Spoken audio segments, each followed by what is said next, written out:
Hi, welcome back to my channel. Thank you for watching and for subscribing. And if you're just visiting, please consider subscribing.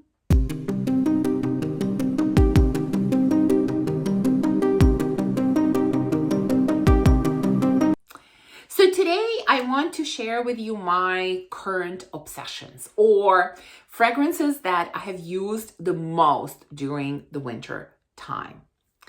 Of course, these are not the only fragrances that I have used. I've used a number of others. I have been testing a ton of fragrances, and in fact retesting a lot of the samples that I have tried previously, but these are the ones that I have used the most, meaning I've used them multiple times.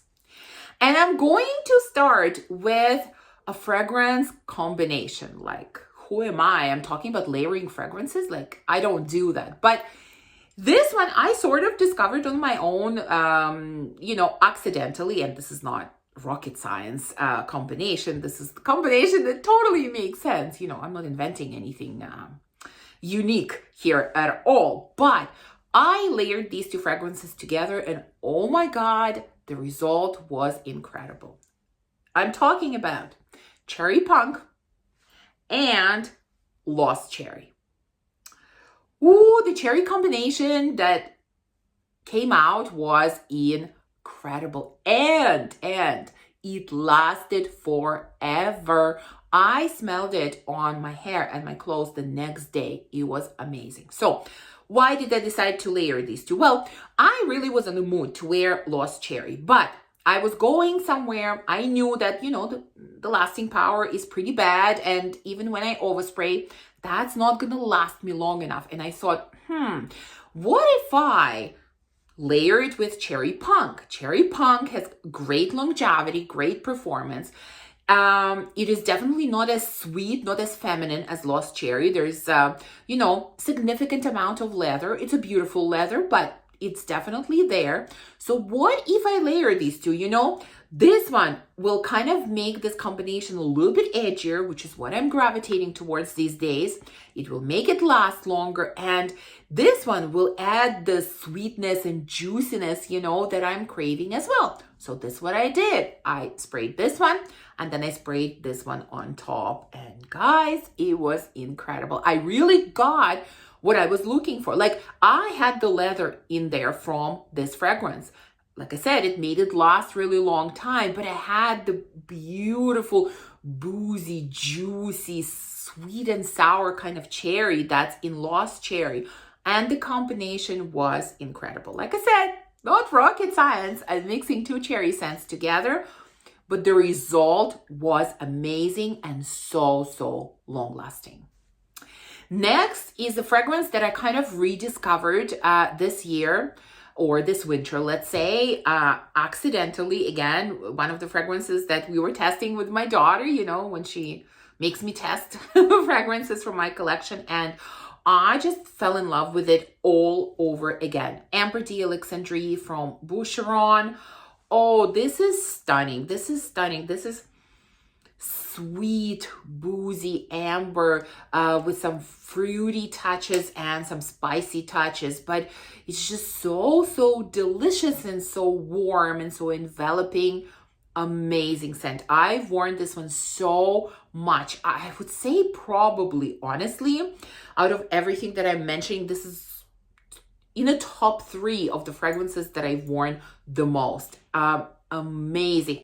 I don't know why I kind of forgot about this fragrance for a while. Don't know what happened, but this is fully back in my rotation. I love this one. When I was in the mood for something really heavy, strong, super sweet, like almost tooth-achingly sweet, I have been gravitating towards this one, which is Miel Extase from Navitus. This is very boozy, very heavy in honey. There is some fruitiness in there, maybe a little bit of a kind of cacao chocolate nuances, but very heavy, very sweet, very dense honey scent. Not for everyone. I think many will find this one way too overpowering and way too sweet. But for some reason, I really, really enjoy it. And it has really good performance. And like I said, when I'm in the mood for something really tooth-achingly sweet, this is the one that I reached for. Okay, next one is Minuit et Demi from Fragrance du Bois. I love this fragrance. I've loved it for as long as I've had it, and I'm still enjoying it so much. Again, sweet, spicy, slightly coffee type of scent, you know, maybe even a little bit boozy, really strong cardamom in it. Just amazing. I love the balance of kind of spicy and sweet in this fragrance, and coffee is just kind of there in the background, but it's not overpowering at all. So really, really beautiful scent. I don't know if I should mention it or not, but I want to, so I will. You know, I don't know if any of you are subscribed or watch Robes 08. I mean, he's one of the OG YouTubers, honestly. And, you know, I'm subscribed to him. I have been for a very long time. I won't lie to you. I don't watch every one of his videos because many of the reviews that he does are for, you know, masculine scents, which I'm not interested in. But you know, he's not afraid to speak out. It's incredible. There are so few people these days that are not afraid to do that, and he's definitely not. You know, he's done a few really interesting videos in the last, I don't know, half a year, let's say. You know, just about fragrance community in general. If any of you are interested, and if you haven't watched, if you don't know who he is, I'm gonna link to his channel and the video that I'm talking about. You know, it's fascinating, amazing video, you know. And recently I saw a video that he did reviewing this fragrance and just talking about, you know, again, influencers and how things are done in general. It's interesting. It's really interesting. I would recommend it. I would recommend watching it, whether you agree with everything that he says or not. It doesn't matter. You know, it really doesn't matter. It's not about that. I think it's more about education, you know. For me, it's really about education. So I really recommend. They're interesting, eye-opening videos. So yeah, I would say watch them. They're really good. He's not afraid to speak out, let's put it that way. And I have tremendous respect for him in that regard. Tremendous respect. So that's why I'm recommending it. But anyways, that's, you know, besides the point. I love this fragrance, you know, regardless of history, politics, whatever. I don't care. I'm talking about the scent, you know. This is what I talk about. I'm talking about the scent itself, and I love it. Well, this one, no surprise. I mean, I'm sure you're sick of hearing this one, but in reality, this is my most worn fragrance this winter. Hands down, hands down. I've worn it so many times, I can't even count. I could easily wear it every single day, and I think I'll be happy with that. Baby Cat from YSL. Incredible, suede-y, a little bit smoky vanilla, just so smooth and creamy and edgy at the same time. Oh, this is amazing. I'm gonna stop now because I've talked this fragrance to death at this point. But like I said, this is my number one, hands down, number one worn fragrance this entire winter. Now, I might surprise you with this one. I am very strongly, very strongly back on Penhaligon's train. This is kind of a house that I sort of explored a little bit early on, and I kind of forgot about, and now I am back all the way. I'm so interested in this house, and I'm so into using fragrances that I have from this house. Changing Constance, guys, this is so good. And I know why I kind of stopped wearing it and stopped talking about it, because we all know that performance sucks. But this is, you know, in the same realm as Minuit et Demi, you know, that kind of spicy, dense, heavy, sweet, smoky type of scent. This one is definitely sweeter and denser, much sweeter than Minuit et Demi. But it's gorgeous. And so, you know, the way I've been, because even though these scents are different, but they have a lot of similarities, and they kind of, have a similar vibe for me, put me in the same mood type of thing. So the way I've been using them is when I feel like using something in this scent family, in this scent profile, and I'm staying at home, when I don't need it to last for a long time, I go for changing constants. If I'm going somewhere, then I reach for Minuit at Demi. So that's kind of how I've been separating them and using them. But I have been using this one quite a bit lately, and I'm so glad that I didn't declutter it, because I did consider it at some point only because of poor performance, but I'm glad I kept it. I love it. I'm keeping it, and I will continue to use it.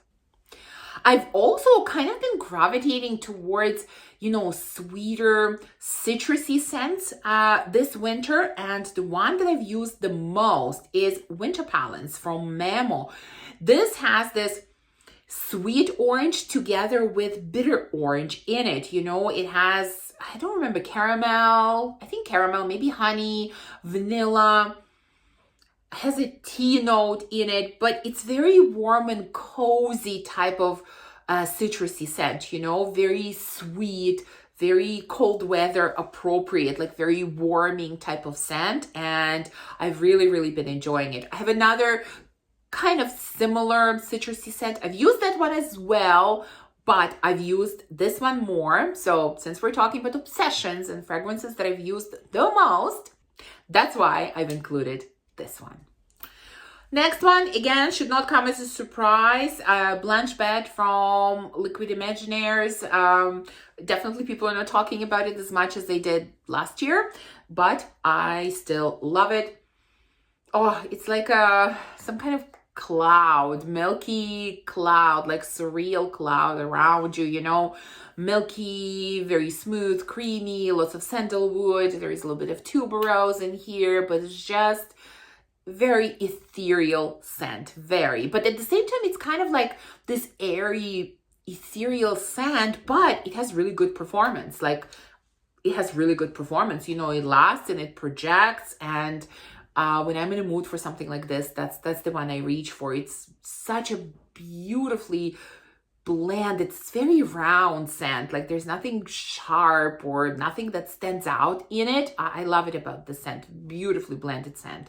So anyways, my love affair with Blanche Bed is still there, still going strong. Well, a good Gourmand is always in heavy rotation around here. And again, a fragrance that I've spoken about many times and I still continue to love it.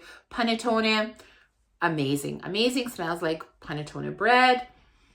I've talked about it so many times, like raisins and other dried fruits and oranges and a little bit of booze and some bready, like baked good kind of quality. It's amazing. Like I don't find this Gourmand overpowering, Yes, it smells like panettone bread, but still it has a perfumey quality to it, It doesn't overpower me with the sweetness. So it's a very easygoing Gourmand for me. And again, I reach for this one so often. Next one is another longtime favorite, Café Cabanel. I think I rediscovered this one last year, and this is so good. This is one of Cécile Zarokian fragrances, and I love her work, especially when there is vanilla involved. And this one is smooth, buttery, like really buttery, lactonic coffee with some spices and slight smokiness and slight woody elements. It's so good. Like if you love coffee scents, but like you don't want to smell, as like straightforward coffee, pretty much without any other nuances, like this is the one to go for. It's amazing. It's incredible. It's so good. And again, amazing performer. A fragrance that has become a staple in my rotation ever since I got it. I never expected to love it this much, but I really do. Gris Charnel Extrait from BDK. And, I've said it many times, but let me say it again. For people that maybe have tried the original Gris Charnel and decided that it's not for them, don't assume that this one is the same. Don't assume that just because you don't like the original one that you're not going to like this one. To me, even though the note breakdown is not that significantly different, even though, like, in a way, the overall scent is not all that different, and yet it is very different. To me, it is so different. Like, it's so much deeper, denser, so much smokier. Yeah, the fig is not quite as pronounced. I don't get such heavy influence by fig and sandalwood together, which make it too creamy. Like, it's the smokiness, it's the strength of other notes that really add to the beauty of this fragrance. It's so amazing. And this one is practically not sweet, in my opinion. You know, to my nose, this is not a sweet scent at all. And, you know, I always need at least some sweetness in my fragrances. But this one, I'm totally okay with the way that it is. I love it and I enjoy it so much. It just makes me feel cool when I wear this one. And I have one more, and this one has been in heavy rotation for both me and my husband. We've both worn it a lot. That is another coffee scent, Coffee Addict from Theodoros Kalatinis. You can see we have a nice dent going in this fragrance. This is another coffee scent, so there are two that I have been using. This one is different. This is definitely heavier on the coffee element. It is also heavier on the sweetness. Like, it's really super sweet coffee drink with some vanilla, maybe some caramel. Super sweet.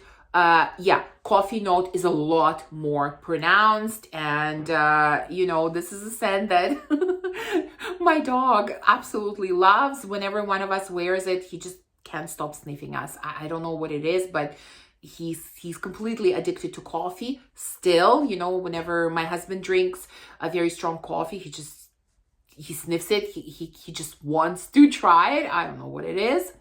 Anyways, this one we've both used a lot and really continue to love this fragrance. So there you go. These are my current obsessions, or fragrances that I have used the most during this winter. Please share with me what have been your most used fragrances during the cold months. Thank you for watching this video. I hope that you enjoyed it. If you did, please remember to give me a thumbs up, to subscribe, and to comment, and I will see you soon in the next one. Bye.